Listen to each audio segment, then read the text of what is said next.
చిత్తూరు మసీదు మిట్టలో యువతి మృతి కలకలం రేపుతోంది. తన కూతురు యాస్మిన్ బానుది ఆత్మహత్య అని తల్లి ఫిర్యాదు చేస్తే ఆమెను ప్రేమించి పెళ్లి చేసుకున్న భర్త సాయి తేజ మర్డర్ అని ఆరోపిస్తుండడం పోలీసుల దర్యాప్తు కీలకంగా మారింది. ఈ ఘటనపై కేసు నమోదు చేసిన పోలీసులు పరువు హత్య కోణంలో దర్యాప్తు చేస్తున్నారు. చిత్తూరులో యువతి అనుమానాస్పద స్థితిలో మృతి చెందిన ఘటన సంచలనం సృష్టిస్తోంది. హత్య లేక ఆత్మహత్య అన్న దానిపై పోలీసులు విచారణ కొనసాగిస్తున్నారు. యువతి పుట్టింటి వాళ్లు ఆత్మహత్య అంటుంటే కట్టుకున్న భర్త హత్య అనడంతో పలు అనుమానాలకు తావిస్తోంది.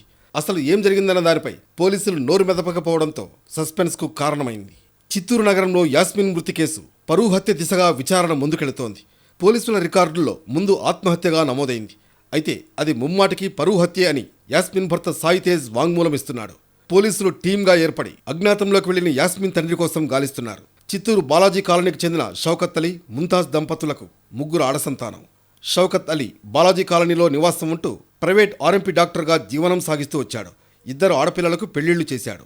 గత ఫిబ్రవరి 9న మూడో అమ్మాయికి రామ్నగర్ కాలనీకి చెందిన షరీఫ్తో పెళ్లి నిశ్చయించాడు. కానీ 6న సాయంత్రం అమ్మాయి తల్లిదండ్రులు నిశ్చయించిన పెళ్లిని కాదని తాను ప్రేమించిన సాయి తేజ్ను మతాంతర ప్రేమ వివాహం చేసుకుంది. పైగా తల్లిదండ్రుల నుంచి తమకు ప్రాణహాని ఉందంటూ తిరుపతి ఎంఆర్పల్లి పోలీస్ స్టేషన్లో ఫిర్యాదు చేసింది.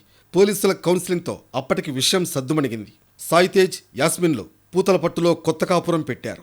మరోవైపు సుమారు 30 లక్షల దాకా ఖర్చు పెట్టి ఏర్పాట్లు చేసిన పెళ్లి కూతురు ప్రేమ పేరుతో ఆగిపోవడం బంధువుల మధ్య అవమానంగా భావించిన యాస్మిన్ తండ్రి షౌకత్ అలీ మానసికంగా కృంగిపోయాడు. షౌకత్ అలీ పరిస్థితిని యాస్మిన్, సాయి తేజ్లకు వివరించడానికి అతడి భార్య ముంతాజ్, పెద్ద కూతురు ఇద్దరూ పలుమార్లు యాస్మిన్ ఇంటికి వెళ్లారు. షౌకత్ అలీకి వీడియో కాల్ చేసి మాట్లాడించే ప్రయత్నం చేశారు.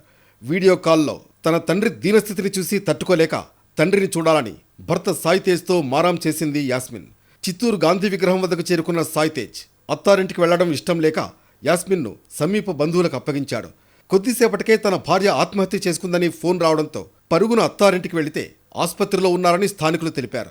తండ్రి మందలించడంతో మనస్తాపానికి గురైన యాస్మిన్ చున్నీతో ఉరివేసుకుని ఆత్మహత్య చేసుకుందని ఆమె తల్లి సాయి తేజ్కు తెలిపింది.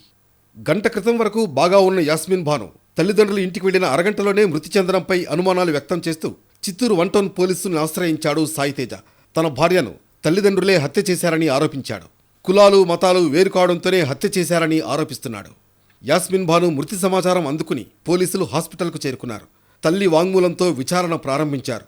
ఉరి వేసుకున్న ఆనవాలు ఇంట్లో లేకపోవడం, యాస్మిన్ మృతదేహం ఆసుపత్రి చేరే వరకు గోప్యత పాటించడంతో పోలీసులకు అనుమానం వచ్చింది. యాస్మిన్ తండ్రి, సమీప బంధువులందరూ పరారీలో ఉండడంతో పరువు హత్య కోణంలో విచారణ సాగిస్తున్నారు. యాస్మిన్ తండ్రి పట్టుబడితేనే కానీ కేసు కొలిక్కి రాదంటున్నారు పోలీసులు.